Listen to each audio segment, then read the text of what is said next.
সবচেয়ে বড় মিথ্যে কথা। দিদিভাই দাদাভাই সিট খালি আছে, উঠে আসুন।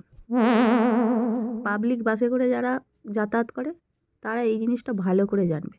মানে এদের তুমি বাসের ভেতরে চেপে চেপে পারলে কি বলবো, দেশলাই কাঠির মতো গুঁজে গুঁজে গুঁজে গুঁজে তোমাকে ঢুকিয়ে দেওয়ার পরও ঝুলতে ঝুলতে বাসের ছাদে মাথায় পিছনে মানে যেখানে পারবে গুঁজে গুঁজে তোমাকে ঢুকিয়ে দেওয়ার পরও বলবে দিদিভাই দাদাভাই সিট খালি আছে, উঠে আসুন।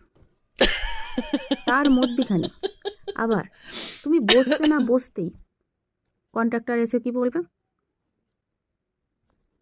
টিকিট।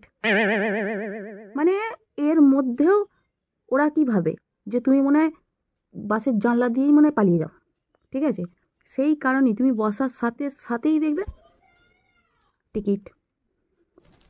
আর এর মধ্যেখানে যদি কেউ বাচ্চা নিয়ে বাসে করে যাতায়াত করে, ভাই রে ভাই, এই যে কোথায় লজেন্স আসবে, কোথায় বাদাম কুরকুরে বিস্কুট, আপনি যদি আপনার বাচ্চাটাকে মুখটাকে এরকম করে সাইডে করেও রাখেন, তেনারা দেখবেন ঠিক আপনার কাছে এসেই খেতে ভারী মিষ্টি, বাস থেকে নেমে গেলে মিস করবেন।